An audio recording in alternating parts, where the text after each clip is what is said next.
right now we are killing time with the one and only Clint Black. He joins us now by Zoom. Thank you so much. It's an honor for both of us as huge fans to have you on. Clint, good morning. Good morning. Good to see you guys. Oh man, it's so great to see you. Good day, I should say. Thank you. Good day to you too. Yeah, we're both huge fans, and so many people are. And you're just still going and fantastic, and just still loving it, right? Still loving it. Yeah. That's as long as I think I'm getting better, I'll keep doing it. I think people know your history. You've done quite well for yourself. But I do love that you have never stopped writing. And so talk about this tour and that you're on right now and the music set that people will get to enjoy. Yeah, we're about halfway through an 80-city U.S. and Canadian tour.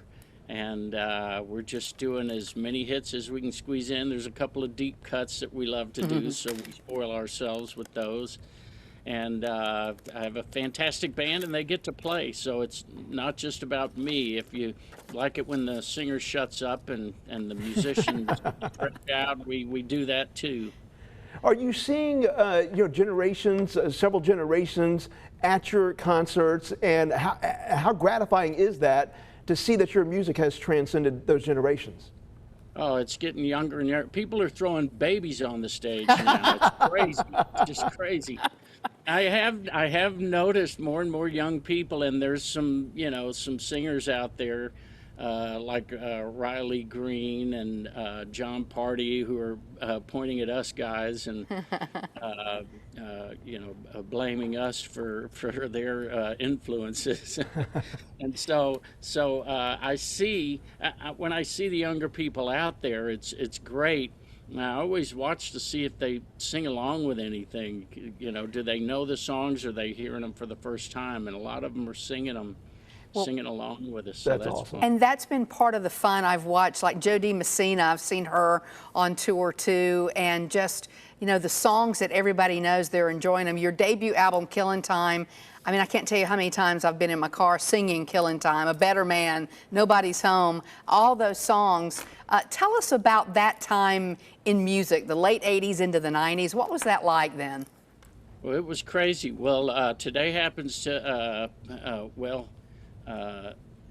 today, A Better Man hit #1 and went on to become, I had the #1 and 2 single of the year that year with A Better Man and Killin' Time. So that's kind of a newsworthy thing. Hadn't happened since Hank Sr. did it with Kalijah and Your Cheating Heart. So that was a newsworthy item. And those things just kept propelling me upward and onward. And everywhere I went, it was an event. I was just the focus, the center of attention, and it was overwhelming at times to be famous. It was new. There was no book on how to do it. Right. And I write about that in my new book, Killin' Time, my memoir, just out, and I don't think a lot of people think about that. I didn't before I hit it. And think about how weird it is to us to suddenly be, screamed at in a mall or something. Right. It's surreal, and it takes time to get used to it. Yeah, because that album had 4 straight #1 singles, and talking about I don't want to mischaracterize what you said about Killing Time, but it was kind of at that time maybe a little bit of a blessing, but and a curse with that hot start into the 90s. Can you expound on that a little bit? Well, first of all, I only count my blessings, not my curses. Amen. So I was always seeing the positive side of things, even when they were going wrong or something. I ended up in a big legal battle just to get away from my first manager, who I said some things about. I alleged some things. That's how I'll keep myself out of court. And so there was some adversity there. But I was able to see through that and recognize how lucky I was. And so I never whined or complained about it. Maybe to the people closest to me, I would talk about it. I wrote my own songs, all of my songs, and the record company got tired of that. They really wanted me to record other people's songs. And I just wouldn't do it. And so it created a little bit of tension with me and RCA. And now it's the opposite. The record companies are looking for those singer-songwriters. Yeah, big difference now, and you were ahead of the game for sure. The song "A Better Man," I read that you said you had like a Merle Haggard influence. That was a different kind of song because you were walking away, if people who know that song, "A Better Man." Talk about that and what that meant. And I read that you said Mel Tillis came up to you one time and said, "Yeah, you're the better man guy." You're that better man fella. Yeah. And then he said, I heard that on the radio, and I thought, Merle sounds good. And boy, I just I took a ride on that ego trip. And yeah, it was a lot of people identified, that with Merle Haggard right away, which was very flattering. Of course, the way I looked, I was compared to Roy Rogers, which was also wonderful. Yeah, I can see that. Yeah, I can too. And so it took some time for me to weave my way around all the styles I loved, and not just sound like Merle Haggard was it, because it was Merle and Buck and Hank Sr. and Gene Watson, so many great singers. I loved, and so I tried to explore all of those influences throughout the years. Do you feel the resurgence? It seems to be a resurgence anyway of a newer generation loving those songs. You'll always hear 80s country, 90s country. Do you see that?